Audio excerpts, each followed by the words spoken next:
పని చెప్తా ఉంటారు, అవునా కదా? అట్లాగా సతాయించుకొని తింటూ ఉంటారు. భార్య అసలు ఉండబుద్ధి అవ్వదు.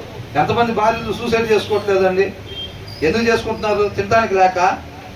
బ్రహ్మాండమైన బియ్యం కట్ట ఉండేది ఇంట్లో, కూరగాయలు అన్నీ సమృద్ధిగా ఉంటాయి, అన్నీ ఉంటాయి, చక్కటి పిల్లలు ఉంటారు. ఆమె మాత్రం తాడికి వెళ్ళాడుతూ ఉండిద్ది. ఎందుకు? భర్త గయ్యాలి భర్త, అవునా? గయ్యాలి భర్త ఇంట్లో ఉంటే భార్య ఏం చేసిద్దండి? అన్నీ ఉన్నాయి. తల్లిదండ్రులు ఉంటారు, చక్కగా ఫోన్ చేస్తే రామ్మ అని చెప్పి ఇంటికెళ్తే బంగారులో చూసుకుంటారు. మంచి పిల్లలు ఉంటారు, ఇంట్లో కావాల్సినవి అన్నీ ఉంటే భర్త మాత్రం మామూలు విషయం కాదు. పోయినసారి చెప్పాం కదా, ఒకసారి ఓ చిన్న విషయం ఏదన్నా జరిగితే తినేటప్పుడు స్పూన్ పడితే కింద దానికి గంటన్నర క్లాస్ బిగుతాడంట. ఎంతసేపు?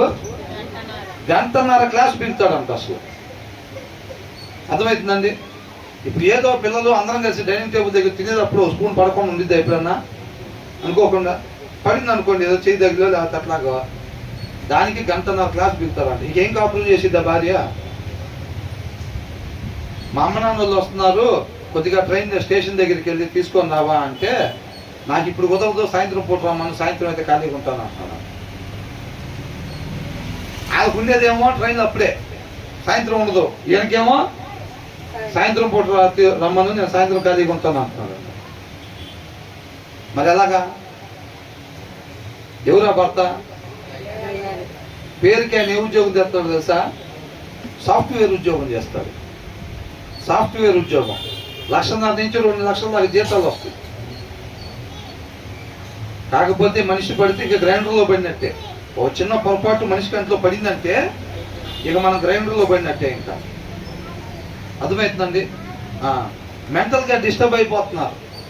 వాళ్ళ డాడీ వస్తున్నాడంటే వాళ్ళ పిల్లలకి అసలు ఎంత భయం వేసేస్తుందంటే, వాళ్ళ డాడీ వస్తున్నాడంటే వాళ్ళకి అంత భయం వేస్తుంది. వాళ్ళకి మతి స్థిమితం పోయే అంత పరిస్థితి అవుతుంది వాళ్ళకి, పిల్లలకి.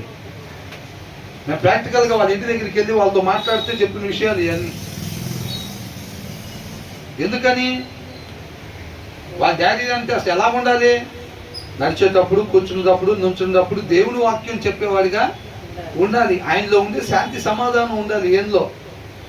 అంతే తప్ప అలా గయ్యాల్లోలాగా ఉండకూడదు అనేది చెప్తున్నారు.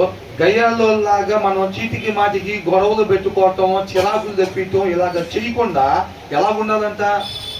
శాంతి సమాధానంగా ఉండాలి. ఈ వచ్చిన సారాంశం అది. అంటే ఒక విశ్వాసం ఎలా ఉండాలంట? శాంతి సమాధానం. క్రీస్తుని కలిగిన శాంతి సమాధానం మనం కలిగి ఉండాలి తప్ప గొడవలు మారోలాగా చీటికి మాటికి మనం